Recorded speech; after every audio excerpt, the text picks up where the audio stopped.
Bonjour, bonjour à vous tous qui avez choisi de suivre votre belle émission Famille et Nation. Aujourd'hui, je vous préviens déjà que ça va être chaud. Parce que je ne suis pas seule sur ces plateaux.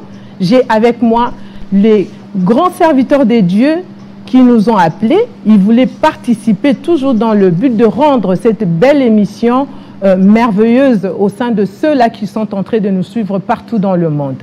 Voilà, je passe directement sans plus tarder à la présentation de mes invités. J'ai devant moi, à ma droite, le pasteur Rigo. Si je ne me trompe pas, c'est le pasteur Rigo Barouti. Il est non seulement pasteur, il est professeur, il est conseiller conjugal, il est conférencier, il est congolais de père et de mère, mais il vit à Luanda. Cher pasteur, bonjour. Bonjour maman. Bonjour papa. Vous avez l'habitude de suivre votre maman. Elle n'est plus à présenter depuis un certain temps. Maman Myriam Tchangala, moi c'est qui toque à papa Tchangala. Maman, bonjour, bonjour, bonjour. Bonjour madame Ouemena. Vraiment, tout le bail souté pour qui toque les kayo kaka. Moi tout le belo mingezate. Merci. Bonjour encore. Alors, à ma gauche, je reçois le pasteur Samuel Chimpanga qui vient aussi toujours contribuer à l'émission Nabiso ya Kitoko et auquel nous allons parler aujourd'hui. Lelo na sengi na yo maman papa place aux ali ko bougete. Cher pasteur, bonjour papa. Bonjour maman. Bonjour. Il est pasteur de l'église centre missionnaire La Foi au Ezana Ngaliema et lelo ndeto poni bango poto mekako lobela thème Nabiso ya Kitoko. La thématique d'aujourd'hui, c'est les cris silencieux de la femme. Lelo ba maman toye libino, toye lelo pona ko sepelisa mitema na bino, toye lelo pona ko lobela bino parce que to mona ki bo bengi biso ebele. Ba maman bozo lobela mingi kaka ba papa, bozo kote la mingi ba papa mais lelo toye koye ba cause nini ya mama zolela na kati ya ndako. Cause nini ezo sala ke mama pesa qu'elle donne le meilleur d'elle te. Et là, on a sala bongo. Il y a un conférencier, un docteur. C'est pour vous dire que ça va être terrible aujourd'hui. Mais je te promets que ça sera vraiment beau aujourd'hui. Papa, pasteur, nalingi olobela nanu mama oyo azolela. Mama oyo na mutema na ye. Abala ki libala. Ayeba ki ke. Libala esika ya elengi, esika ya kitoko, mais lelo comme esika ya mawa, pe ya kolela. Papa, j'aimerais que vous puissiez nous parler de la femme avant de continuer dans ma question Moussoussou. Bonjour encore une fois de plus, pasteur. Oui, merci beaucoup maman. Na sepeli kozala 4 émissions oyo et puis ko porter en plus pour na likambo etali ba maman. Au fait, moi si ndenge nzamba kelaye akokaiki kozala mwasi akolela te ndenge ozoloba lelo mama azolela parce que de nature nzambe akeli mwasi lokola fleur, akeli mwasi lokola princesse, akeli mwasi lokola mwinda. Donc mwasi normalement azali o azongengisa o azopesa elengi azopesa sengo so mwasi azate mobala ozana mawa ya omoni tina basalaki mwasi parce que mobile azali na mawa. Alors moi si aye pas longola mawa papa il faut lobela biso penza moi makasi pour lelo mama tombo la penza mungongo mama yo kasepela na mutema. Oui donc nazo ba ki mama ya ki po apese sengo. Mama azali mwinda, mama azali lokola musique parce que mobile azalaki na mawa. Zambabi akoza abwete esengi na salela ye muto akoza pembe na ye. Donc moi si aye pona kozala lokola étoile azali o azopese sengo kati na libala mais soki akolela ndenge yozoloba to ebite to kikoloba makabo ebele ndenge ni nazolela. OK. Merci. En tout cas na kozongela o papa tozana ton na biso maman Myriam ba maman bazolela yo zawana reparatrice ya mitema reparatrice ya ba maman ya ba papa mais kana nous kolobela maman zolela quelles sont les causes o ezolelisa mama wana parce que libala ezali kamba kitoko bongo mutako misuko lela ndenge nini. Merci madame Ouemena parce que to ngapela sali constant Et namoni vraiment que moi c'est une souffrance moko intense. Omoni azo pesa nyonso, azo sala nyonso balinga ye ba chaye ka. Mais ezo simba karate. Na yebite ceux qui eza mobali moko oyo aza penda conscient ou soit ceux qui aza consciente. Lelo ezala bien ndenge te ko bana début awa ba vanda vraiment ba pesa biso matoyi to meka osunga bango. Parce que vous savez la Bible le dit clairement ma sœur que celui qui trouve une femme trouve le bonheur. Exact. C'est la femme qui donne le bonheur, ce n'est pas l'homme. L'homme, Dieu l'a créé pour cultiver la terre et prendre soin de la terre. Parfait. Alors, mon salaire mobile les alliés pour prendre soin. Il y a terre aussi. Pour que la femme arrive à donner le bonheur ou à produire le bonheur, et sengeli mobali aye bako créer a memaye a bondelaye a lingaye azala attentionné pour que la femme crée maintenant le bonheur. Parce que na kati ya moi sinde bonheur il faut bima. Na kati ya moi sinde vie il faut bima. Na kati ya moi sinde faut makamba ya kitoko oyo monde entier oyo nation ya Congo ezozela. Si moi si wana soki aza mal entouré, soki aza mal aimé, akokoka te ko bimisa bonheur oyo mobali azozela oyo nation pe ezozela. Nzoka biso tozana besoin nation est comme stable. Pour que nation est comme stable, sengeli moi si a créé les biso stabilité wana. Nous avons créé stabilité et sengeli balingaye. Maman, on est dété. C'est moi si a se retrouvé na libalo bazo matisaye.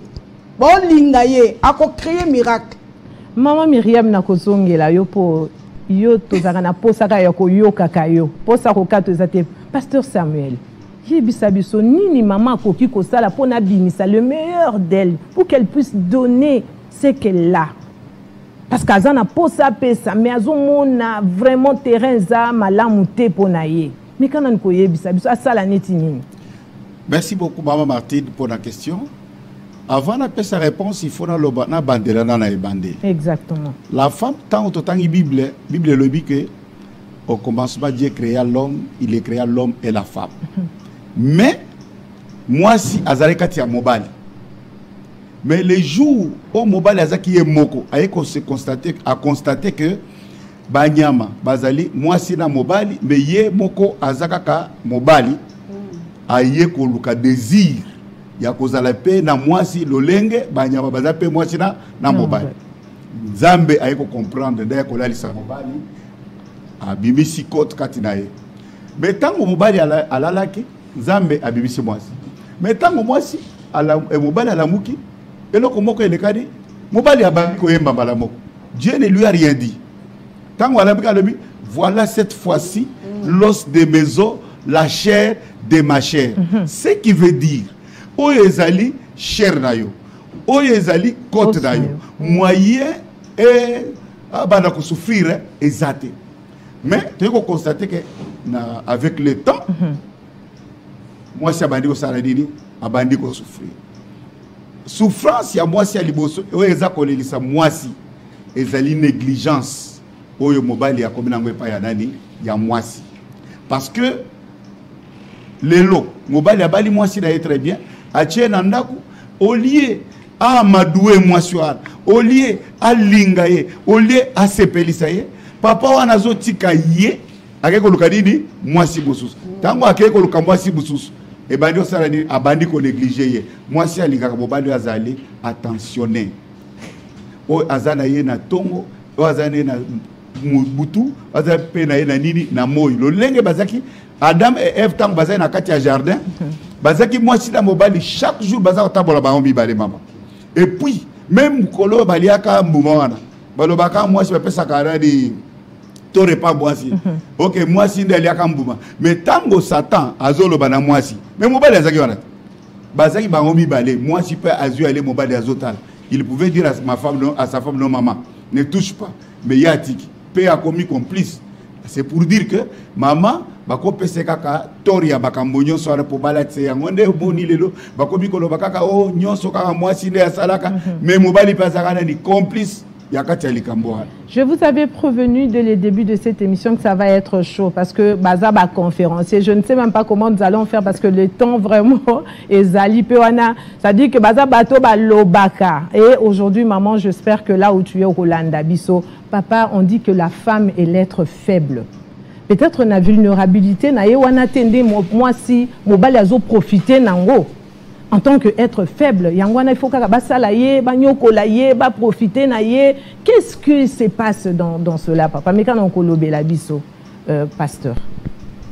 Bon, en réalité, les locaux sont faibles, les locaux sont protégés.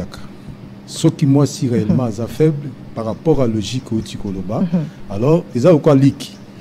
N'a la vie que lik aussi na tiki je sani et pas souka. Alors les locaux sont faibles, ils doivent tirer attention à ngo. Il y a des gens protéger, il y a des gens qui au contraire, il y a des gens qui écraser, qui détruire. Donc, ceux qui moi ça là, parce que thème d'habitude Zabongo, ils ont des raisons belées. Ils ont des raisons belées, mais au peut-être gros fan de la ngoming, ils ont dit que moi ça cause un bon, moi ça cause un ndako malam, moi ça cause un bilamba, cause un kolia, à cause ça l'effort il y a à couvrir. Mais moi si oyo azana affection te azana attention te ya mobali na ye a souffraka mingi koleka moi si azuzanga biloko matériel donc quand ndenge pasteur auti koloba donc affection attention ya mobali et pas moi si eza très capital. Mais comme yozoloba que moi ça zali faible pour la faiblesse à moi si au contraire il faut que choyer protéger. En tout cas, merci beaucoup, pasteur. Maman Myriam, maman Tchangala na ye lisusu epana yo. Maman bana na yo ya basi bal. Bakoki ko sala netini. Parce que tozo mona lelo. Okoki ko fanda na nyonso ndenge pasteur na biso uti ko loba bon mengweza mbongweza makambu nyonso eza mais papa zana ndaku te. Akenda wapi? Asala kanini. Moi, c'est un dingwana kozala nesengo ou bien kolela. Qu'est-ce qui se passe? Ozana nyonso ba tchela nyonso. Mituka, makambu, mais oaka nesengo te. En tout cas, merci maman. Moi, ça y a un mituka d'abord te. Moi, ça y a un mukambongo te. Moi, ça y a un câlin. Moi, ça y a un câlin. Moi, ça y a un bilaire. Moi, c'est Zali Bolingo. Attention. Mais babi, moi, c'est un capacité, ma mère. Il m'a pensé au mengo, lingi sous câlin. Non, non, regarde. Au moins, moi, si, hein. Ndé papa basangani awa non non na sepe na bon makasi papa Samuel na papa Rigo na sepe parce que ba comprendre que moi ça ko la té parce que ce ka comment le comme danger public moi c'est ce ka comment le moi a créé miracle après sa vie après sa goût parce que yenda ba goût ayena biloko na kati na ye nzamba tindi moi si pour que a créé miracle premier d'ailleurs miracle na Cana. Qui l'a créé? Qui l'a causé? C'était Marie. À Salango, avant l'heure, avant le temps. Moi aussi, Azan ma coquille à comprendre le système de jeu en Nakunaye, Persi Sinzalawana. Si elle est seulement considérée aimée, maman, attends mon balazo salate. Moi, j'aime la femme de Proverbe 31. C'est elle qui a porté dans sa maison la nourriture. Et qu'est-ce que l'homme faisait? L'homme acclamait. L'homme exaltait sa femme, l'homme chantait la femme. Il y a un moment où ils ont poussé moi si le but que ça sous ça sur koleka. Ah bah m'souba comme ça coûté. Attaque. Le but que ça sur koleka. Ça veut dire quand les hommes vont commencer à élever la femme, à reconnaître présence il y a moi si, à reconnaître pourquoi naza pembe nangana Marie. Na tombo la marine ndengeni na mema marine ndengeni papa mema na zona bolingo ya kendaka wana nano mema na babiloko oyo et ça la kenda kati na ye alba non non non non non non j'ai trouvé un mari ato zangi na yo maman est-ce que yebi que moi si le kola Anna azai ko bota te mais tel azaki na mobali el canal ko ba papa mi balo ba kange bazinga mingao el canal donné le double chez Anne qui n'avait pas d'enfant. Il y a un Anna, tant que double, Anzo sous ma casse roke ko sambela. Azasuma kasa okeluka nzambe. Pourquoi? Parce que elle recevait le double. Et que c'est quand une femme a comme une dimension, il y a qu'on recevoir double. Mboka na biso changer. Maman, oui que les aba mboka mususu. Ne ba mboka ba tomboli moi si. La femme travaille. La femme change le pays. Oui, oui. Elle change le discours. Esther a changé. Esther a changé. Loi est koya, loi est katana. Et puis, quand on compte à mon compte, ma baby, petite, il faut y avoir un coup de boya, Myriam. Donc, ici, comme moi, si ma tomboli, moi aussi. Ici, comme ma tomboli, moi aussi, maman, moi aussi, à cause à la hauteur. Pourquoi? Parce que, Dieu l'a donné des capacités. Il y a qu'on combler vide, nion, surtout, et cause à tout autour.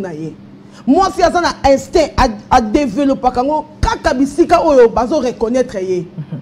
Kaka bisika oyo bazo tombola ye. Kaka bisika bo linga ye. Mama ko linga moi si ezali ko créer impact na famille. Ko linga moi si ezali ko créer impact na foyer. Akoza makoki alande ba devoir a bana. Akoza makoki alande la moi nga zumte po anine. Akene ko luka maîtresse. Akene ko luka monsieur wana. Pourquoi? Parce que alingami, balingiye, batomboliye, ba considérer, ba respecter, ba opinion na ye. Et donc c'est là que moi ça là. Au comment na moi si maman, azolo ba lokani ta olobe na baba. Ba yoka ayekutute. Mon bali a rotale ka ba. Surtout bi balo balo barate. Papa bo sara na ko ezarani. Deux valent mieux que un. Ce que moi ça a lobby tena na oloba parce que elle est venue pour travailler. Alors pour qu'elle travailler, il faut que elle lobby ça y est. Moi si pele o mususu mama ba sala ye pour ba solo la na ye mi ba ni ba solo na ba cité. Makamo mo ba la sala moi ça ebina été. Si comme moi ça télémi, le quoi n'était pas perdu, azo ba té asima na gauche, asima na droite, akeli boso, azo ngasima, akomika kota, do akeyo ka batali banda, ayo ka ba influenceuse. O ba ko yibisa yi banda ya ondia o sala na ndako. C'est là où ça crée le cri de la femme. Yango to yé to sa papa moko. Moi si azali partenaire, quand on a partenaire non ya nzambe. Parce que moi ça dans l'industrie. Dieu travaille avec la femme. Dans le tronc de Dieu, Dieu dans la c'est moi c'est pas moi si et moi si a péché en forme, a péché en vie. Mais ceux qui nzambe écoutent le bon nzambe na ye, il travaille avec la femme. Pourquoi pas? Mi bali ba boya, pas déconsidérer moi si pas monter le quoi papier le quoi est le côté. Non ça va pas aller comme ça. Merci maman Myriam, papa pasteur Samuel. La Bible nous dit que celui qui trouve une femme trouve le bonheur. C'est-à-dire que le bonheur de l'homme ne vient qu'auprès de la femme. C'est-à-dire que pour moi si azwa esengo na vie na ye, mo bali azwa esengo na vie na ye, ezwa makaka ka pembeni ya mobali ya nyamate, ya eloko msute me ya mwasi. Alors qu'est-ce qui fait que mobali akoma lisusu komona mwasi wana lokola tinate ko dénigrer? Il y a des femmes oh ba ya papa na malamu na intention ya malamu ya na libala mais tellement bazo inculquer ka makambo mabe ozana tinate ozala ka boyo be olamba te akoma pe bongo. Alors où est le bonheur là? Mais quand on peut expliquer biso papa. Merci beaucoup maman.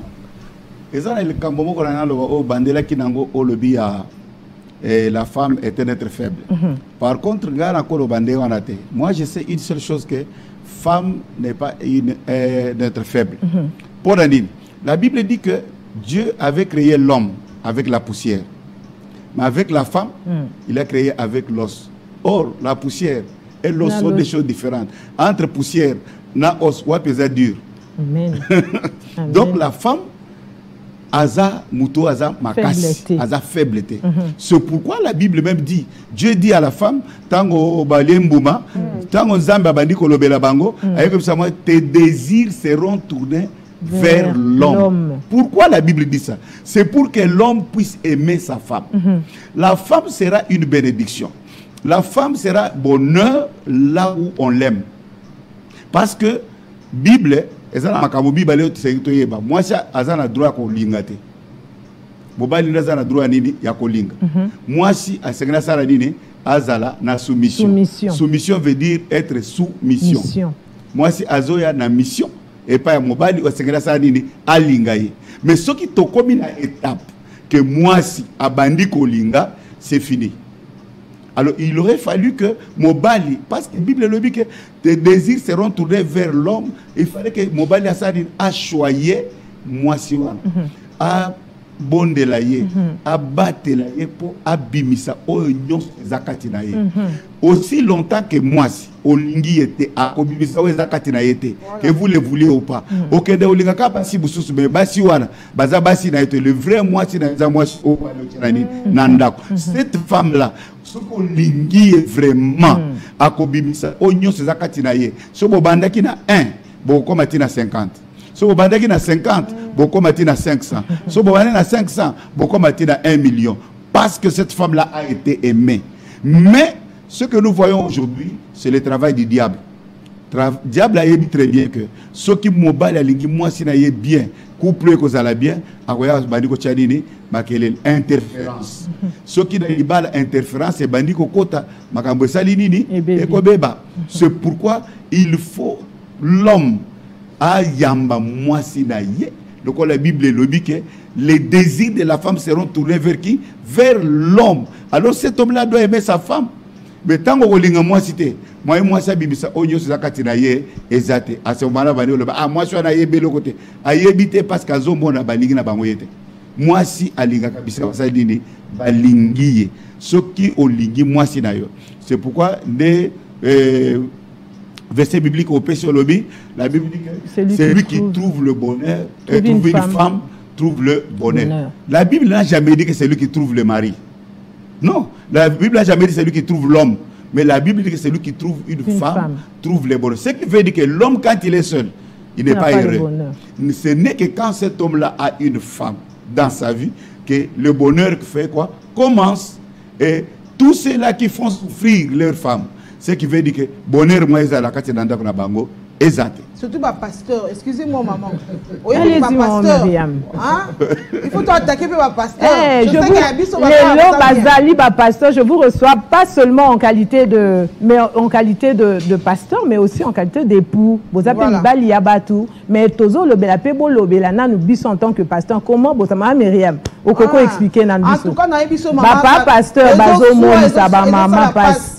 Nayebi siko ezana ngana zwaka bakaya ba mama pasteur nde bazolela otuni pe mobali obengi mobali ayebi siko mama to solola bon to solola ndenge nini donc elekisi ba pasteur to chara bo chara pe moi dodan bo chara pe moi moi kimia parce que quand la femme commence à se plaindre trop déséquilibre kotaka bana moyen ba sala exploit na classe de la pona batu mususu yo kotaka retraite et puis retraite on kotaka donc bana retraite bala mwasi 30 jours na etoko maman na batu maman na ngai maman nini yango maman nini o ko sa neti nani eza malamu te mama ozomona mwasi azonela ba domaine ebele mwasi muso azonela ne mbongo te ozomona basi muso ana mbongo akota na ba jeep mais motema na kati ezotanga makila parce que l'absence de mari mobala za na tante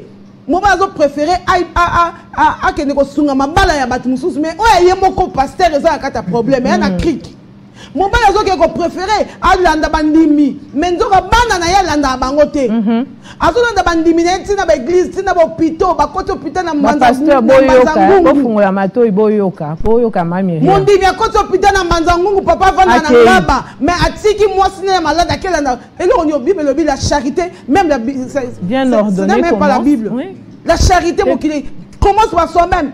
Il faut que la vie chrétienne c'est dans le Jérusalem. Il faut dans Jérusalem batouba sepela.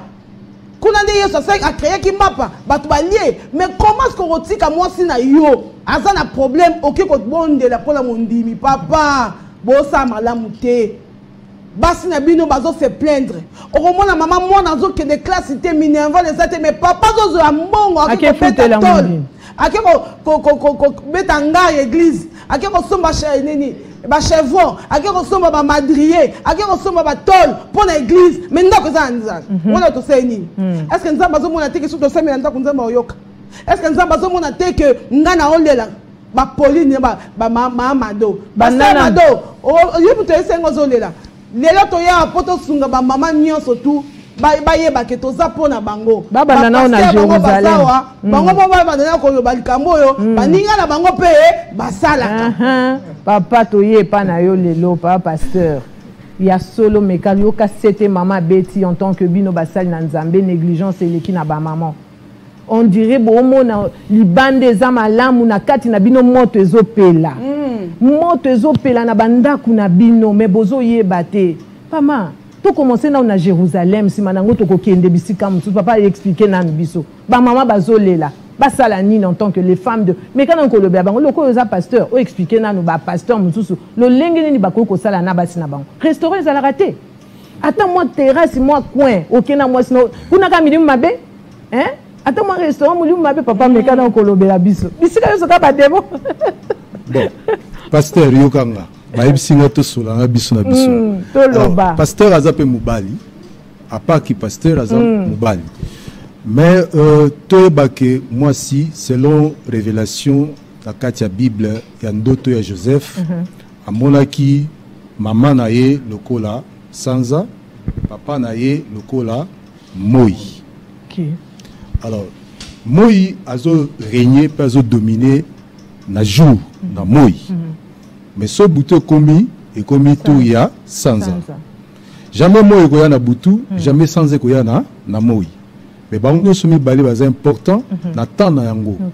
Donc eza na temps oyo maman esengeli to mwasi ayeba importance na ye. Toujours on a makambo lobaki mwasi aza faible être non. Normalement na linga na répondre na ndenge yo lobaki. Mais normalement la femme n'est pas faible. Au contraire, la femme est forte. Parce que tu totali nana koisa ki Adam, ezaki serpenté. Nana pe koisa Samson. Bon. De toute façon, mais quand même. Ce retourni Adam ayebi Satan te. Satan kutana na mwasi. Et mwasi a koisi mobali. Donc muto a koisa muninga ndalika makasi. Donc la femme a été évoluée avant que mobali akokako atteindre niveau là. Si que renversement et salemi, on dirait revanche. Parce que domination autour de Bakinzamba Pessi Mobali, domination sur la femme, et les désirs de la femme se portent vers le mari. Ouazala qui n'a cadre de malédiction. Zambazo maudire bango, pe azo kabola ba malédiction. Alors, au monde a ce qui te utiliser que désir et moi c'est pour porter sur l'homme, et lui l'homme va servir la femme. Ce qui n'a pas senga yo bik, n'a pas senga logaolia. Donc yo ozo pesanga pour ozo servir ngai pour ba besoin na ngai yo mutu faut salam.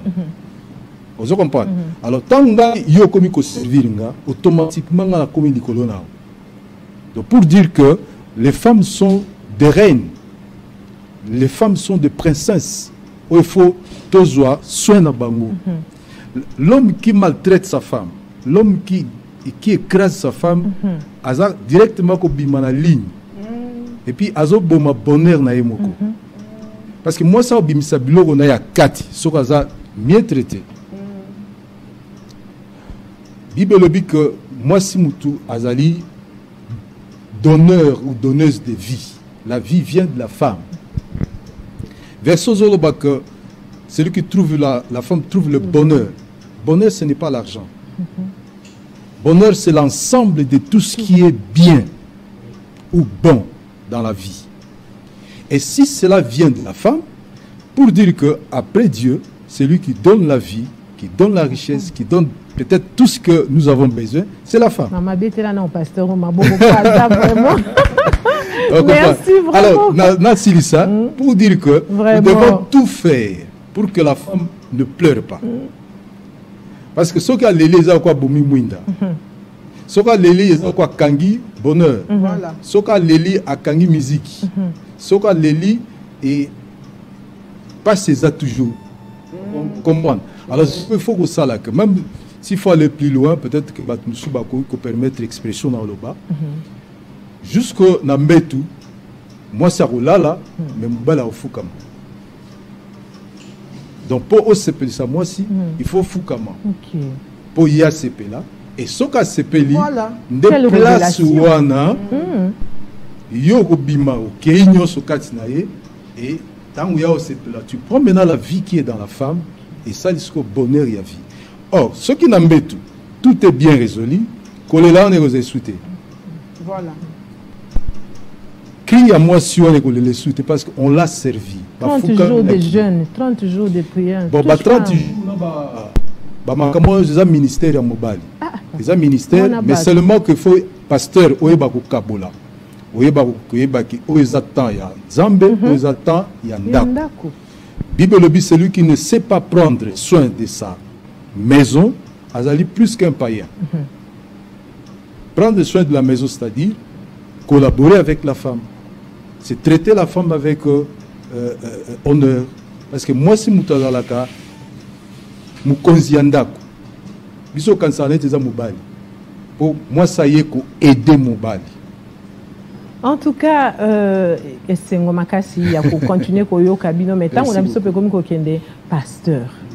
Azobeta na no c'était maman moko a komeli biso awa. Vraiment à lobby boy. Ça n'a rien à voir avec le pasteur, mais à lobby. Il y a mon passé na mobali naï. Anyo kwa mina mobali naï. Abondeli. Atangi même kutu mukie parce qu'il devait supporter son mari. Mobali a silisi na campus c'est jusqu'à ce que moi soit na classe et katanaki. Nzamba pamboli le mobali wana. To bomba kombo naï. Nzamba pamboli le mobali wana komi mutu munene. Mais tango papa pambo me akomi na mbongo mama bandi calvaire ya vinai papa azana ba bureau partout papa aza même pas na temps ya ko s'occuper na bana nae aza même pas temps na mama wana mama akoma ko vivre ye na bana nae mais bayoka aka papa ayaka atiki mbongo akei provision akei papa mais kana nuko consoler motema mama wana asala neti nini azolela akomeli biso awa. Abi mibali baza mabe pour na conclure bongo. Merci beaucoup maman Martine. Là pendant le cambo tolobaki il y a ba pasteur parce que c'est très important pour le Belango. J'ai déjà constaté que ma maman et belé ba pasteur balela kaming parce que et loko le saba ba pasteur bingi ba pasteur bazo considérer ministère plus que leurs épouses. Parce que mobali avant comme pasteur qui n'a moi même à tango koma sokoma qui no pasteur soukara soko fa ubala nini moi makamba molimu ça n'a rien à faire avec le mariage. C'est pourquoi on a batumingi les pasteurs passent beaucoup de temps on a zo sambela nazo kene na ngomba mama tikali na nda mama kene pe na ngomba pour éviter tous ces genres de problèmes là parce que boké pe na ye à moins que ye moko lobake azako kende mais ceux qui aux autres que les temps mingi azaka ye moko zoto za molimote la chair est faible. La chair est faible. Moi, oh makambo, moi c'est alinga amona basi sous basala. Yé pas linga moba ne asala nini asale la ye. Yo komele makambo molimo na kati ya libala. Na kati ya libala makambo molimo ezalite. D'ailleurs, ce que tangi Bible bien, je crois d'ailleurs correct. Le Bible que ceux qui sont mariés s'intéressent aux choses du monde des moyens de plaire à leur femme. Bible a dit que ceux qui sont mariés s'intéressent à Dieu. Non, ceux qui ne sont pas mariés s'intéressent aux choses de Dieu, au moyen de plaire à Dieu. C'est-à-dire que tango bali aux sambel, tango bali, bandes ko kocha attention et pas à moi sinayo. Quoi que webi que aux salanini aux sambel. Cela veut dire quoi makambo to zo beza makambo aux choses du monde, choses du monde faut ça que maman za la bien. Sombele kabelo, sombele moi boucle d'oreille, moi restaurant, mais baiti na fleuve vandi ça mais si quoi ceux qui osent me mender on a dit azoti la kala ndaku yoko bebakana batu mususu waneza malamu. En tout cas papa répond mais cette femme qui pleure cette femme qui pleure là le problème c'est quoi il y a deux choses et l'homme ali bosota mobali a bali mwasi yeba que na vie ezala à un certain moment batu bamataka mwasi fais-toi que tant mobali a mati yo pe mata lo linga ngona soki ka mobali a mati makasi et que yo mwasi otikali na se yeba que problème ekoti. Parce que moi, mon bal aligaka, c'est azo matana. Moi, c'est pas ça la nini amat. Ce que vous dites, autant qui m'invite, que vous dites que vous avez comme un degré, mon boy, il peut contacter ma col d'information, qui est comme français, pour m'emballer sur ma question de mise en bas. Ah, moi, c'est la maille que français. Agoya que nous moi si soit qu'il parce que yo yebi ko le français mais ce que yo peut ko yekoli au 26 mois français de mi balé au niki yango tango ayebo oh moi c'est la pas yebi ba solo akozala na makasi ya komema yo puis deuxième chose moi si peut faut yeba kolata mi bali ezaka kambetu ndesi saka makambote ezaka kolata le lenge olateli au tsali na ko bala ke yo ya kuti olati moi elamba ovandika ndeka atali boye si tout ça est embêté, ça va être un problème. Mais maintenant, le problème, c'est quoi? Bah, si à un certain moment, bah, on va dire, bah, et qu'on pour tata wana zo ke na zo mona. Bah, quand zo mona, zo yananda kwa moni, ah, boyende ni. Mais pour le maman aza ko là, le problème, c'est quoi? Il faut fukama asambe la nzambe. Azongi sana no mobali na nini na ndako. So azongi. Wana na makambo nini ya mulimo. Kende siko na makambo nini ya zo. L'homme aime ce qui frappe aux yeux. Exact.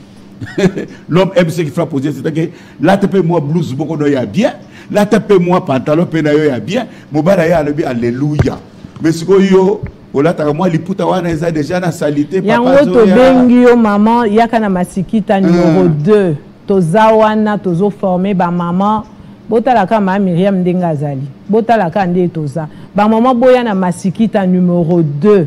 Toza na commune Angalie maboko kuta biso toza wana na Myriam Ministry boko kuta ba loko na biso za toko lakisa yo ndenge toko o ba benga même toko reluke yo toko latisa yo toko lakisa onde ba kenda ka salon ndenge ba mobali abimi tongo atiki na robe de nuit azongi na butu akuti na robe de nuit siko yo zo linga papa wana mema o wapi na robe de nuit na yo yango to bengi yo na masikita mama yaka toko te ya yo ndenge ba lambela ka papa ndenge ba yamba ka papa zongi 22h yo no so kangi kanda o uche pa basi bongo embouteillage bosani yango ma Myriam toleki na repana mais ma sœur tu sais que ça na basi mususu pe ba sala ka nyonso wana elle est coquette, elle travaille, elle gagne plus que l'homme. Tu vois? Et après, c'est une femme bijou, c'est une femme de valeur. Mais l'homme n'est pas toujours là. En tout cas. Le mobile, et moi qui épilepsie, malade en déqué, vous allez le connaître, je vous avais prévenu, et le siècle. La moindre des choses, savoir complimenter et rester fidèle à cette femme. C'est la moindre des choses qui peut exister. Vraiment. Aime-la. Ok. Mingaye tombolaye, matisaye, ko tromper était parce que so tromper au bimi na ma solo. Papa to linga ko mingi yango to yibisa makambo e pozonga na ndaku na yo obakisa dose ya bolingo po moi si wana c'est pas une étrangère aye wana yo biso bato balisa kiyote yo moko na poche na yo na mbongo na yo voilà voilà mbongo na yo ya passe ko konsa so izini ya mai mais oye nango lobi te faut na honorer moi monsieur bat-toi. Il y a des choses que la femme se batte, mais il y a aussi des choses que les hommes doivent se battre. Donc voilà. Voilà, ça c'est considéré comme un mot de la fin pour nos téléspectateurs, pour nous inviter Nabiso Peto Yambi. Vraiment, ça a été un réel plaisir pour nous de vous recevoir dans cette belle émission qui encadre la famille et la nation. Parce qu'on ne peut donner à la nation que de bonnes choses lorsque la famille est formée. Lorsque la famille n'est pas formée, la nation non plus ne recevra pas de bonnes choses.